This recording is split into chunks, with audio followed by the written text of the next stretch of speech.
ॐ सहना भवतु सहनौ भुनक्तु सह वीर्यम् करवावहै तेजस्विनावधीतमस्तु मा विद्विषावहै। ॐ शान्ति शान्ति शान्ति।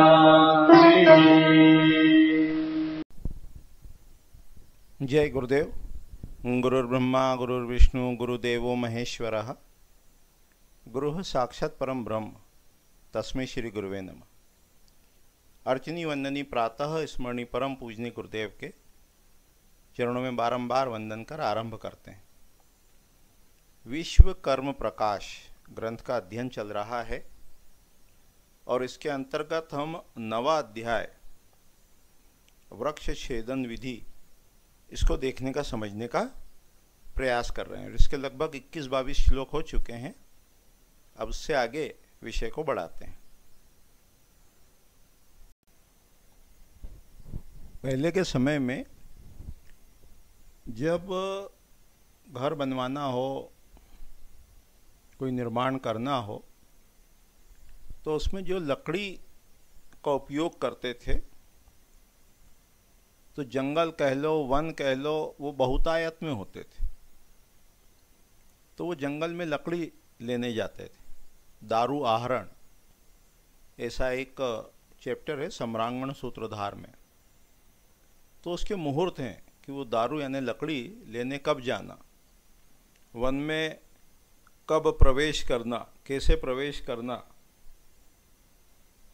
किस दिशा से लकड़ी लाना, वृक्ष का कौन से वृक्ष का चयन करना, सिलेक्ट करना, तो सारी प्रोसेस थी। तो उसके रेफरेंस में कहते हैं कि वृक्ष काटने का मुहूर्त। तो ये मुहूर्त का विचार किया है।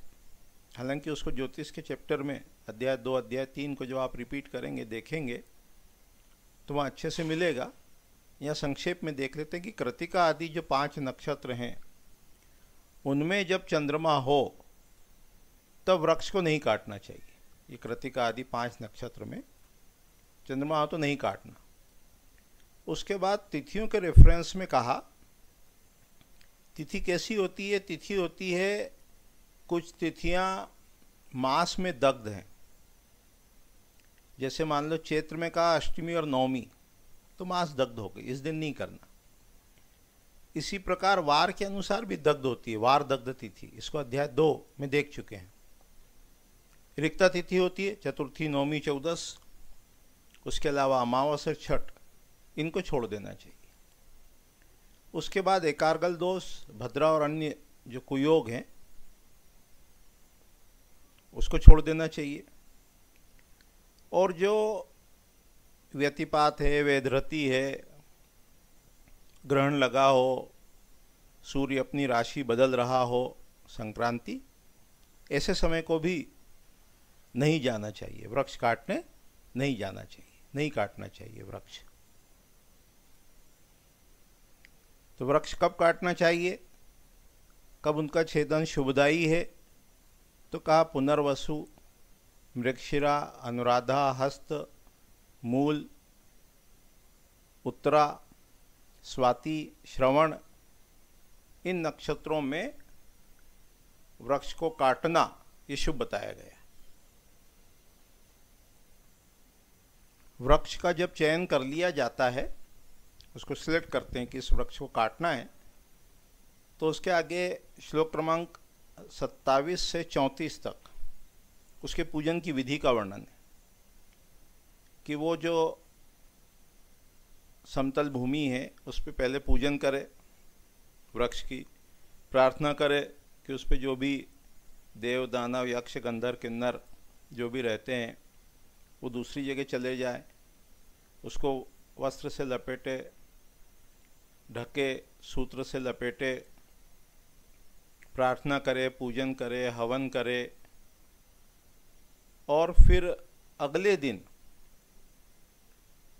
उसकी पूजन करके उसके बाद काटना चाहिए।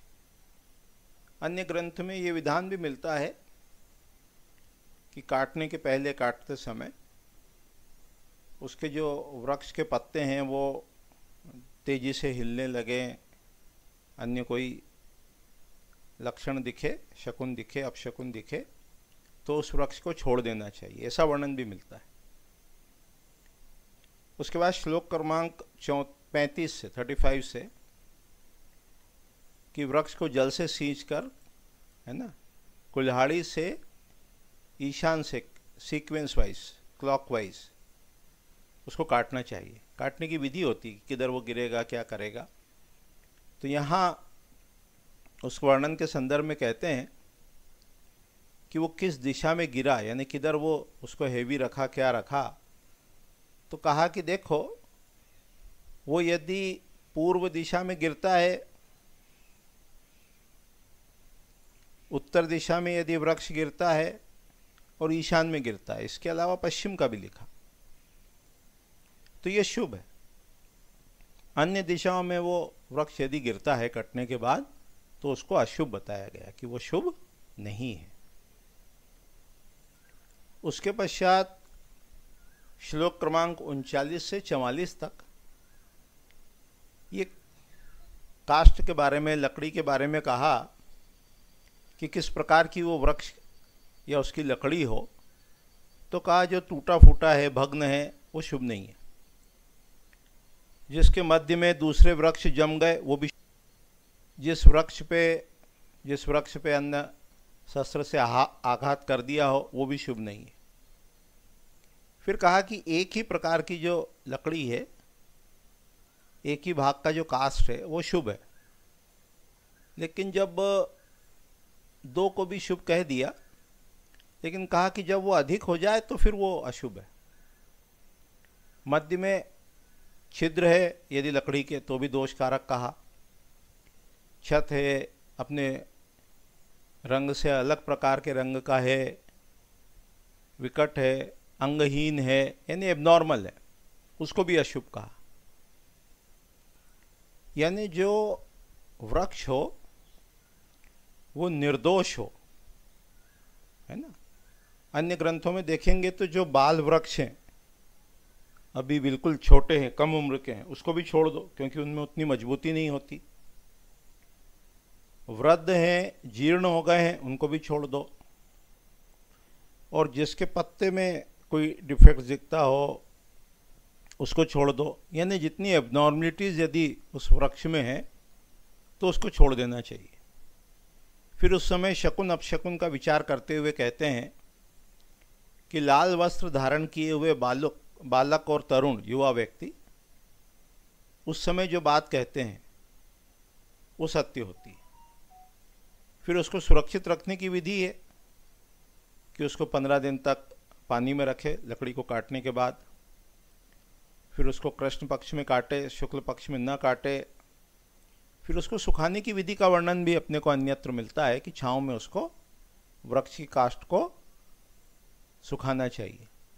उसके बाद श्लोक क्रमांक 46 से आगे शकुन अपशकुन का वर्णन मिलता है। जब उसको काट के लाते हैं वन से तो किस प्रकार के शकुन हो रहे हैं। तो उसमें कहा कि शकट यदि टूट जाए, गाड़ी टूट जाए, उसके कुछ चक्के वगैरह टूट जाएं, साइड टूट जाए, तो ये अशुभ है। पहिए टूट जाए तो बल का नाश, फटना, अलग हो जाना, ये सब अशुभ शकुन के अंतर्गत आते हैं। फिर जो काष्ठ है उसका जो रंग है वो वैसा ही होना चाहिए जैसा उस काष्ठ के लिए प्रिस्क्राइब किया है। यदि वो विरूप है, अपने रंग से भिन्न है दोष के कारण, तो उसको अशुभ बताया गया। तो इस प्रकार से ये जो 9वां अध्याय है वृक्ष छेदन विधि, इसमें वर्ण के अनुसार काष्ठ, मुहूर्त, शकुन अपशकुन, वृक्ष काटने की विधि, किस दिशा में वृक्ष काटने के पश्चात गिरता है उससे शकुन अपशकुन का विचार, फिर उसको सुखाना, उसको लाना इत्यादि विषयों को विस्तार से इसमें इस अध्याय में वर्णन किया गया है। अभी इतने ही कह के वाणी को विराम देते हैं। आगामी पाठ जो है 10वां अध्याय, जिसमें गृह प्रवेश विधि भी है, first entry into the house, और शयन पलंग आदि का भी विचार किया गया है। तो आगामी इकाई में इन विषयों को देखने का, समझने का प्रयास करेंगे। जय गुरुदेव, जय गुरुदेव। ॐ